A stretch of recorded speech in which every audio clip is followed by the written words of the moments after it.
ఈ మధ్యకాలంలోనే నా మతం గురించి, నా కులం గురించి కూడా మాట్లాడుతూ ఉన్నారు. బాధ అనిపిస్తుంది ఒక్కొక్కసారి ఇటువంటి మాటలు విన్నప్పుడు. ఇదే వేదిక మీద నుంచి చెప్పదలుచుకున్నా, నా మతం మానవత్వం అని చెప్పి ఈ వేదిక మీద నుంచి నేను చెప్పదలుచుకున్నా. నా కులం మాట నిలబెట్టుకునే కులం అని చెప్పి నేను ఈ వేదిక మీద నుంచి తెలియజేస్తాను. ఈరోజు ఇక్కడ జరుగుతూ ఉన్న, వాళ్ళు చేస్తూ ఉన్న అవాకులు చవాకులు కాస్త పక్కన పెడితే, ఈరోజు ఇక్కడ జరుగుతూ ఉన్న ఒక గొప్ప కార్యక్రమానికి ఇవాళ ఇక్కడ అంకురార్పణ చేస్తూ ఉన్నాం. మనిషి ప్రాణాలకు అత్యధిక ప్రాధాన్యతని ఇస్తూ ఈ ఆరోగ్య రంగంలోనే ఒక విప్లవానికి ఈరోజు నాంది పలుకుతా ఉన్నాం. ఆ నాంది పలికే ఆ కార్యక్రమం ఈరోజు ఈ గుంటూరు వేదికగా ఇక్కడి నుంచి చేస్తూ ఉండడం చాలా సంతోషాన్ని ఇస్తూ ఉంది, గౌరవం కూడా ఇస్తూ ఉందని కూడా ఈ వేదిక మీద నుంచి తెలియజేస్తా ఉన్నాం. ఆపరేషన్ చేయించుకుని విశ్రాంతి తీసుకోవాల్సిన పరిస్థితిలో ఉండి ఇంటికి వెళ్తే విశ్రాంతి అన్న ఆలోచనలు పక్కన పెట్టి కడుపు నిండడం కోసం మళ్ళీ పనులకు పరిగెత్తా ఉన్న పరిస్థితులను మారుస్తూ ఆపరేషన్ చేయించుకున్న తర్వాత ఆ రోగిని ఆప్యాయంగా పలకరిస్తూ ఆ రోగి కోలుకునేదానికి వీలుగా ఉండేందుకోసం అని చెప్పి ఈరోజు ఈ పథకాన్ని ప్రవేశపెడతా ఉన్నాం. ఈ పథకం ఆరోగ్యశ్రీలో అంతర్భాగంగా వైఎస్ఆర్ ఆరోగ్య ఆసరా అన్న పేరుతో ఈ పథకాన్ని ప్రారంభిస్తా ఉన్నాం. ఆపరేషన్ చేయించుకుని విశ్రాంతి తీసుకోవాల్సిన పరిస్థితుల్లో ఆ రోగులు ఇంట్లో పస్తు పడుకునే పరిస్థితి రాకుండా ఉండేందుకు రోజుకు 225 రూపాయలు చొప్పున నెలకు 5,000 వరకు ఎన్ని నెలలైనా కూడా, ఎన్ని రోజులైనా కూడా డాక్టర్లు ఏదైతే సిఫార్సు చేస్తారో ఆ నిపుణుల కమిటీకి సంబంధించిన డాక్టర్ల సిఫార్సుల మేరకు పూర్తిగా దీన్ని వర్తిస్తూ ఈరోజు ఈ కార్యక్రమానికి ఇక్కడ నుంచి నాంది పలుకుతా ఉన్నాం. పోస్ట్ ఆపరేటివ్ సస్టెనెన్స్ అలవెన్స్, ఇంగ్లీష్లో దీన్ని వేరే రకంగా మాట్లాడాలి అని అంటే వైఎస్ఆర్ ఆరోగ్య ఆసరా అన్న పేరుతో ఈ పథకాన్ని ప్రారంభిస్తా ఉన్నాం. ఈ సహాయము ఎంతకాలము, ఏ ఆపరేషన్కి ఎంత అన్నది నిపుణులతో కూడిన డాక్టర్లు నిర్దేశిస్తారు. వాళ్ళ నిర్ణయం మేరకు ఈ సస్టెనెన్స్ అలవెన్స్ అన్నది ఇవ్వడం జరుగుతుంది. సంపాదించే మనిషి జబ్బును పడితే, లేదా యాక్సిడెంట్ అయితేనో, లేదా గుండె ఆపరేషన్ చేయించుకున్న పరిస్థితో, లేదా క్యాన్సర్ వంటి రోగాలతో బాధపడతా ఉన్న పరిస్థితిలో ఉన్నప్పుడు ఆ ఆపరేషన్ చేయించుకుని ఆ మనిషి విశ్రాంతి తీసుకోవాల్సిన పరిస్థితిలో ఆదాయం లేని ఆ కుటుంబాలకు ఎంతగా సతమతమవుతాయో నా పాదయాత్రలో నా కళ్ళారా కూడా నేను చూశాను.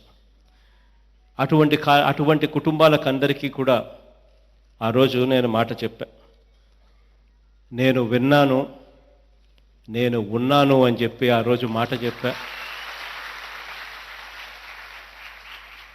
ఆ మాటను నిలబెట్టుకుంటున్నందుకు ఈరోజు చాలా గర్వపడతా ఉన్నాను. అధికారంలోకి వచ్చిన 6 నెలల్లోనే వైద్య రంగంలోనే విప్లవాత్మక మార్పులకు శ్రీకారం చుట్టాం.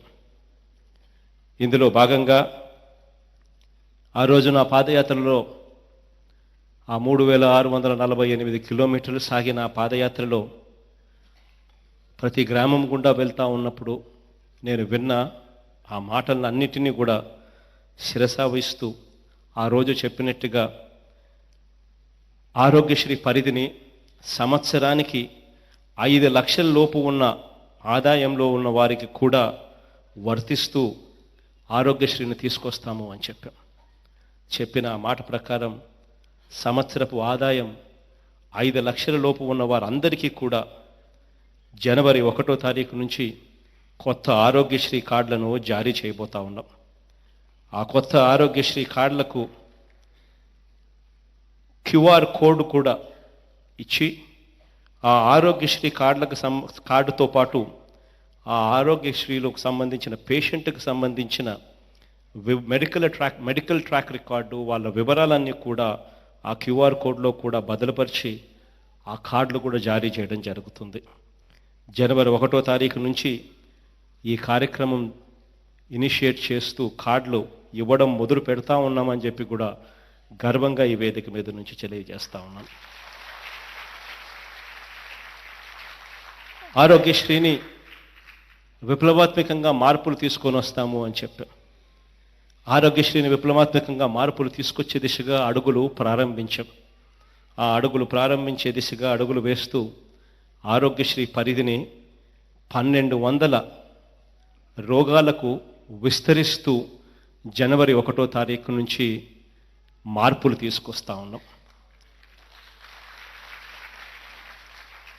కానీ వైద్యం ఖర్చు 1000 రూపాయలు దాటితే ఆరోగ్యశ్రీ అన్నది వర్తింప చేయాలి అన్న తాపత్రయంతో అడుగులు ముందుకు వేసే కార్యక్రమం చేస్తూ ఉన్నాం. ఇది చేయడానికి ఇంకా కాస్త సమయం పడుతుంది. ఇది చేయడానికి అడుగులు ముందుకు వేస్తూ మొట్టమొదటగా పైలట్ ప్రాజెక్ట్ కింద పశ్చిమ గోదావరి జిల్లాలో జనవరి 1వ తారీఖు నుంచి ప్రారంభిస్తూ ఉన్నాం. ఆరోగ్యశ్రీ పరిధిని 2000 రోగాల వరకు తీసుకొని పోయి 3 నెలల పాటు ఈ పైలట్ ప్రాజెక్ట్ పశ్చిమ గోదావరి జిల్లాలో ఈ పైలట్ ప్రాజెక్ట్ నిర్వహిస్తూ ఆ తర్వాత ఏప్రిల్ నుంచి నెలకు ఒక జిల్లా చొప్పున ప్రతి జిల్లాలోనూ ఆరోగ్యశ్రీ పరిధిని 2000 రోగాలకు కూడా విస్తరింపు చేస్తూ నెలకు ఒక జిల్లా యాడ్ చేసుకుంటూ పోతాం. ఈ 2000 రోగాలను ఆరోగ్యశ్రీ పరిధిలోకి ఎప్పుడైతే తీసుకొస్తామో ఆ రోజు ఖచ్చితంగా వైద్యం ఖర్చు 1000 దాటితే ఆరోగ్యశ్రీ వర్తింపచేసే కార్యక్రమానికి ఖచ్చితంగా చేయగలుగుతామని చెప్పి మనస్ఫూర్తిగా కూడా నమ్ముతా ఉన్నాం. ఈ కార్యక్రమం దిశగా అడుగులు వేస్తూ ఉన్నామని చెప్పడానికి కూడా గర్వపడతా ఉన్నా. అదే రకంగా రాష్ట్రంలో 104 కానీ 108 కానీ ఈ ఫోన్ నెంబర్లకు ఫోన్ కొడితే అంబులెన్సులు వస్తాయో రావో అన్న పరిస్థితి నుంచి పూర్తిగా భిన్నగా మారుస్తూ ఈ పరిస్థితులన్నీ కూడా మారుస్తూ అక్షరాల 1060 అంబులెన్స్ను కూడా కొనుగోలు చేస్తూ ఆ కార్యక్రమాన్ని కూడా ఏప్రిల్ నాటికల్లా 108 కానీ 104 కానీ నెంబర్లకు ఫోన్ కొడితే 20 నిమిషాలు దాటకముందే మంచి అంబులెన్స్ మీ ముందుకు వచ్చి మిమ్మల్ని తీసుకొని పోయి మంచి హాస్పిటల్లో చేర్పించి ఉచితంగా వైద్యం చేయించి చిరునవ్వుతో పాటు మిమ్మల్ని ఇంటికి పంపించడమే కాకుండా మీరు రెస్ట్ తీసుకునేటప్పుడు కూడా ఆ కాల వ్యవధికి సంబంధించి కూడా మీరు ఇబ్బందులు పడకుండా ఆ చెక్కు కూడా మీ చేతుల్లో పెట్టి పంపించే పరిస్థితి త్వరలోనే ఏప్రిల్ నాటికి 1060 అంబులెన్సులు కూడా మీకు అందుబాటులోకి వస్తాయని చెప్పడానికి కూడా గర్వపడతా ఉన్నా.